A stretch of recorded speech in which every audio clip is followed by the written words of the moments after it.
El día de hoy vamos a ver lo que vienen siendo ángulos notables. ¿Y qué son los ángulos notables?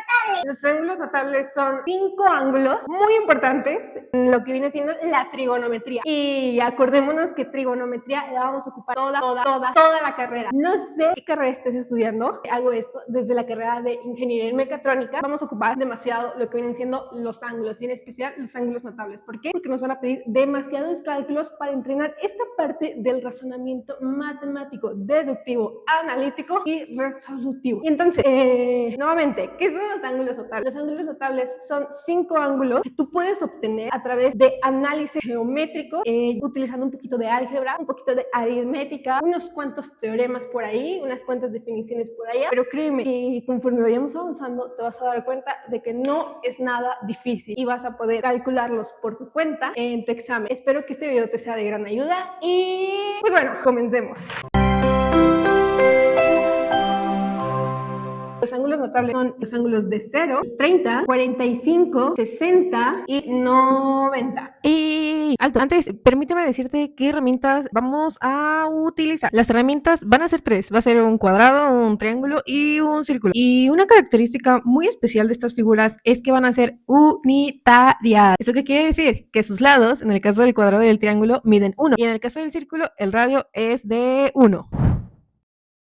Tú dirás, ok, sí, muy bonitas las figuras unitarias, pero ¿y eso cómo me sirve para sacar mis ángulos notables? Muy sencillo. Quiero que te percates en este momento, si es que tenemos figuras unitarias, en este caso el triángulo y el cuadrado, ¿cuánto van a medir sus ángulos? Nosotros sabemos que la sumatoria de ángulos de un cuadrado es de 360 grados y la sumatoria de ángulos de un triángulo es de 180 grados. Si sabemos que sus lados miden lo mismo, pues obviamente los ángulos también lo van a hacer. Así que 360 entre 4 nos va a dar 90, nos va a dar 90, 90 y 90. Y ahora, si dividimos 180 entre los 3 ángulos, nos va a dar 60, 60, 60 y 60. Ahora que estamos empezando a ver ángulos dentro de este video, ¿qué crees que sigue? ¿Qué crees que sigue? Mira, tenemos por aquí un ángulo de 90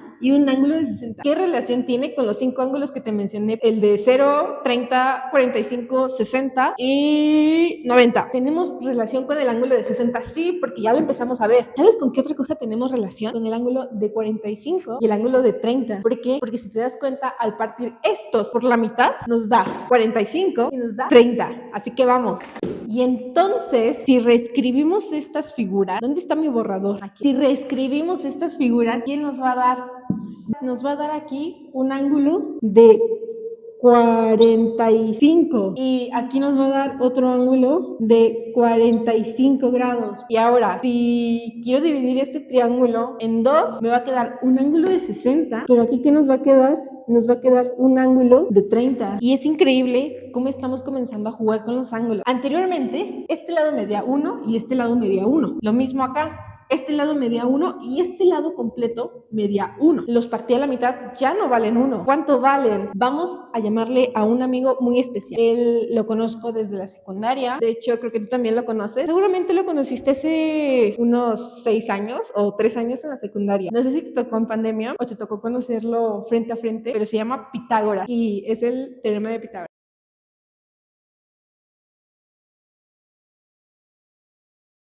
Y ahora que ya contamos con esta herramienta que nos dice que la suma de los cuadrados de los catetos es igual al cuadrado de la hipotenusa, esto siempre y cuando sea un triángulo rectángulo, ¿qué vamos a hacer? Pues aplicarlo. ¿Qué tenemos aquí? Tenemos dos triángulos. Si te das cuenta, los he reacomodado de tal manera que se vea un poquito más limpio. Aquí yo he colocado un medio. ¿Por qué? Porque anteriormente esto valía 1, pero lo partimos por la mitad, nos queda un medio, ¿vale? Y entonces, si nosotros decidimos aplicar el teorema de Pitágoras, que nos dice que a cuadrada más b cuadrada es igual a c cuadrada, vamos a escribir que a vale 1. ¿Por qué? Porque es un cateto. B vale 1. ¿Por qué? Porque es el otro cateto. Y c vale ¿cuánto? Pues vamos a averiguarlo.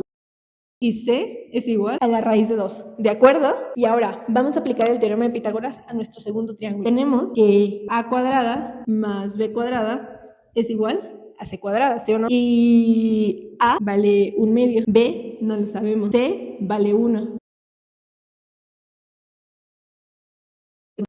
B va a ser igual a la raíz de 3 sobre 2. Vamos y colocamos el raíz de 3 sobre 2. Y listo. Hemos completado nuestros triángulos rectángulos. Y con completar me refiero a que conocemos sus 3 ángulos y sus 3 lados. ¿Te das cuenta de lo fácil que fue obtener los lados faltantes de estos triángulos notables? Vamos ahora a obtener lo que vienen siendo los valores de sus senos, cosenos, tangentes. Vamos.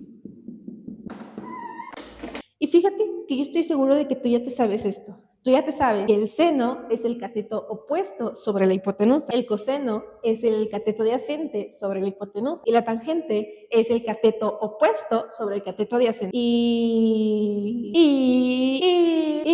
yo estoy segura de que tú ya vas a poder obtener por tu cuenta estos ángulos de 30, 45 y 60. ¿Va? Vamos, ven, pon atención. Tienes el seno de un ángulo, cateto opuesto sobre hipotenusa. Vamos a colocar el seno de 30. ¿Dónde tenemos 30? Aquí, ¿sí o no? Seno de 30. Cateto opuesto. Fíjate, cateto opuesto. ¿Cuál es el cateto opuesto? El cateto opuesto es este. ¿Sobre qué? Sobre la hipotenusa. ¿Cuál es la hipotenusa? Es esta de aquí. Entonces, va a ser cateto opuesto sobre hipotenusa, que es 1. ¿Y eso cuánto nos da? 1/2. Coseno, cateto adyacente sobre hipotenusa. ¿Cuál es el cateto adyacente? Es este de aquí. ¿Por qué? Porque está pegado al 30, ¿vale? Raíz de 3 sobre 2 entre la hipotenusa, que es 1. ¿Y eso cuánto nos da? Raíz de 3 sobre 2. Tangente, cateto opuesto, 1/2 entre cateto adyacente, que es raíz de 3 sobre 2. ¿Eso cuánto nos da? 1 sobre raíz de 3. Te he preparado esta bonita tabla que tú puedes copiar en tu casa y te recomiendo hacerlo. De hecho, te recomiendo copiar todo el video, porque yo hago estos videos con ese propósito, de que tú puedas no memorizar, pero sí puedas copiar y entender qué es lo que estás haciendo de una manera práctica y útil, para que tú, en caso de que lo requieras en tu examen, puedas volver a hacerlo. No es memorizar, es entender lo que estás haciendo. Y créeme que si copias esta tabla y copias la demostración del teorema de Pitágoras de cómo obtener los lados faltantes, esto te va a ayudar a tu comprensión y a que tú puedas hacerlo por tu cuenta, inclusive para otros teoremas más avanzados que vas a ver en la carrera. Entonces, seno de 45, cateto opuesto sobre hipotenusa. Coseno de 45, cateto adyacente, ángulo de 45, cateto adyacente entre la hipotenusa. Finalmente, tangente de 45, cateto opuesto a 45 y el cateto adyacente de 45. 1 sobre 1. ¿Cuánto me va a dar? Seno de 60, cateto opuesto de 60, raíz de 3 sobre 2, entre la hipotenusa, que es de 1, raíz de 3 sobre 2, es opuesto a 60, entre 1, que es la hipotenusa, coseno de 60, cateto adyacente a 60, que es de 1/2, entre la hipotenusa, ¿vale? ¿Cuánto me va a dar? 1/2. Finalmente, tangente de 60 es el cateto opuesto a 60 entre el cateto adyacente de 60. Raíz de 3 sobre 2 entre 1/2. Y eso me va a dar raíz de 3, ¿vale? Y bueno, hemos encontrado los ángulos notables. Ok. Pues mira, seno de 30, que es 1/2, y coseno de 60 es 1/2. 60 es el complementario de 30, pero aquí está en coseno y acá está en seno, ¿ok? Puedes ver eso. Ahora, seno de 60 es raíz de 3 sobre 2, y el coseno de 30, que es el complementario de 60, es raíz de 3 sobre 2. O sea, es como curioso ver cómo se complementa. Ya más adelante haremos unas demostraciones gráficas muy padres, muy chidas. Espero que no te las pierdas, porque vas a aprender mucho que te va a servir más adelante en tus cursos de ecuaciones diferenciales, cálculo vectorial, electricidad y magnetismo, circuitos eléctricos avanzados. Ve como asociando esta parte porque es muy curiosa. Además te lo recomiendo hacer ahora porque ha llegado el momento de ver el círculo unitario y los ángulos notables que nos hacen falta obtener. Vamos a hacer nuestros círculos con esto.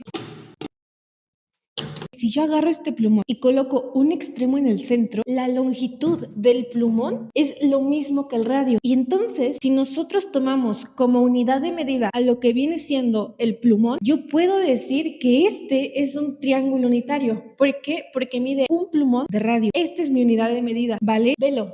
Tiene la misma longitud que el radio. Imagina que tú tienes un vector y este tiene un ángulo de 45 grados. Ahora imagina que tienes un vector de 30 grados y ahora de 60 grados. Si yo tengo un ángulo de 45 grados, esta parte de aquí y esta parte de acá, que vienen siendo el cateto adyacente y el cateto opuesto, van a medir lo mismo, ¿ve? Y esta parte viene siendo A. Sin embargo, si yo reduzco el tamaño del ángulo, fíjate que A va a comenzar a crecer y B va a empezar a reducir su longitud. Ahora, si por otro lado yo tengo un ángulo de 60, el cateto opuesto, que es B, va a medir más que el cateto adyacente A. ¿Y qué pasa si nosotros comenzamos a extender esto de tal manera que el ángulo tienda a ser de 0 o de 90? Esta parte de aquí va a llegar a un punto donde B sea igual a 0 y esta parte de acá va a llegar a un punto donde A sea igual a 1. Si por otro lado me fijo en el círculo de arriba, me voy a poder dar cuenta que si este ángulo llega a 90, B va a ser igual a 1, mientras que por otro lado A va a ser igual a 0. Y entonces podemos concluir que cuando el ángulo es igual a 0, A va a ser igual a 1 y B va a ser igual a 0. La hipotenusa nunca va a cambiar porque la hipotenusa es el radio y el radio es mi plumón, y a pesar de que esté aquí o a pesar de que esté acá o a pesar de que esté aquí, aquí, aquí o allá, siempre va a medir 1. Lo mismo para cuando es igual a 90. Tú me vas a ayudar con esto, ¿vale? El seno de 90 va a ser igual al cateto opuesto de 90. El cateto opuesto, quiero que te lo quedes bien grabado aquí, que el cateto opuesto siempre, pero siempre va a ser la ordenada, o sea, el que está en vertical. Ese valor puede ser positivo o puede ser negativo. Y entonces, ¿cuál es el cateto opuesto de 90 grados? ¿Cuál es el valor en las ordenadas del seno de 90? El valor en este caso va a ser B, que es igual a 1. Colocamos 1 sobre la hipotenusa. El seno de 90 va a ser igual a 1. Coseno. El coseno es el cateto adyacente y quiero que se te quede grabado que el cateto adyacente siempre va a ser el de las abscisas, siempre va a ser A, siempre va a ser el que está horizontal, ¿vale? Y entonces, si tenemos que A es igual a 0, lo dividimos entre la hipotenusa, pero 0 entre 1 me va a dar 0. Y entonces, nuestro coseno de 90 nos va a dar 0. Tangente. Si nosotros dividimos el cateto opuesto sobre el cateto adyacente, nos va a dar 1 sobre 0 y la tangente de 90 va a quedar indefinida. Sigamos con los ángulos de 0. Seno de 0. 0. El cateto opuesto, que siempre va a ser B, entre la hipotenusa, que es de 1. Y ahora esto nos va a dar 0 sobre 1 y eso nos va a dar 0, ¿vale? Coseno de 0 va a ser el cateto adyacente entre la hipotenusa, que es de 1. Coseno de 0 es 1. Y finalmente tangente. El cateto opuesto viene siendo B y el cateto adyacente viene siendo A. Tangente de 0 es igual a 0. Y quiero que nuevamente te percates de la relación que hay entre estas funciones, entre estos valores. Tú te puedes dar cuenta de que el seno de 90, que es 1, es el mismo valor que tiene el coseno de 0 y que el seno de 0, que es 0, tiene el mismo valor que el coseno de 90. Si te das cuenta, el 90, si le sumas 0, te va a dar 90 grados. O sea que esos ángulos se complementan. Así como si tú sumaras 30 más 60, eso te va a dar un ángulo de 90. Cualquier cosa, puedes mandarme un mensaje al correo o puedes buscarme en los salones. Y si me encuentras en pasillos de la UPI, también. Nos vemos.